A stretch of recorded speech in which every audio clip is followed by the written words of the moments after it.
ইসরায়েলের বীরশেবা এলাকায় নিয়ত হুবাব শিল্পাঞ্চলে ব্যাপক ক্ষেপণাস্ত্র হামলা চালায় ইরান। এ ঘটনায় বেশ কয়েকজন আহত হন। হামলার পরপরই ক্ষতিগ্রস্ত কারখানা থেকে বিপজ্জনক রাসায়নিক ছড়িয়ে পড়ার শঙ্কায় আশেপাশের বাসিন্দাদের সতর্ক থাকতে বলা হয়। ইরানের পাশাপাশি ইয়েমেন থেকেও ইসরায়েল লক্ষ্য করে ক্ষেপণাস্ত্র ছোড়া হয়।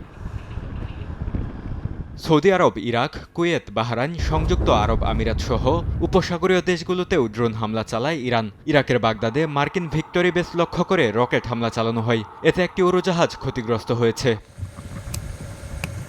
এদিকে ইরানের তেহরান সহ বিভিন্ন এলাকায় আক্রমণ চালিয়ে যাচ্ছে ইসরায়েলও। দখলদার বাহিনীর দাবি, অস্ত্র গবেষণা ও উৎপাদন কেন্দ্র লক্ষ্য করে ১২০টিরও বেশি ক্ষেপণাস্ত্র ছোড়া হয়। তেহরানের কাতার ভিত্তিক সংবাদ মাধ্যম আল আরাবি টেলিভিশনের কার্যালয় ইস্পাহানে একটি বিশ্ববিদ্যালয়েও চলে মার্কিন ইসরায়েলি হামলা। লেবাননেও হামলা অব্যাহত রেখেছে ইসরায়েল। দেশটিতে জাতিসংঘের শান্তিরক্ষী ঘাঁটিতে ইসরায়েলি বাহিনীর হামলার খবর পাওয়া গেছে। লেবাননের দক্ষিণাঞ্চলে সামরিক অভিযান আরও সম্প্রসারণের নির্দেশ দিয়েছেন প্রধানমন্ত্রী বিনিয়ামিন নেতানিয়াহু। এক সাক্ষাৎকারে মার্কিন প্রেসিডেন্ট ডোনাল্ড ট্রাম্প জানান, ইরানের তেলের নিয়ন্ত্রণ নিতে চায় যুক্তরাষ্ট্র। একই সঙ্গে খারাক দ্বীপ দখলে নেয়ার পরিকল্পনার কথাও জানান তিনি। তেহরানের সঙ্গে দ্রুত একটি চুক্তি হবে বলেও জানান ট্রাম্প।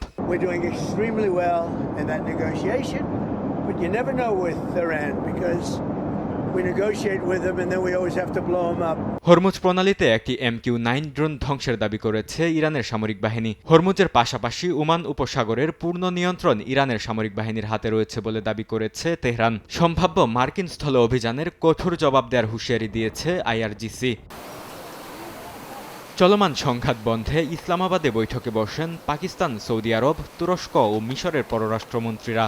ইরান যুদ্ধ বন্ধের উপায় নিয়ে আলোচনা করেন তারা। বরকতুল্লাহ, সময় সংবাদ।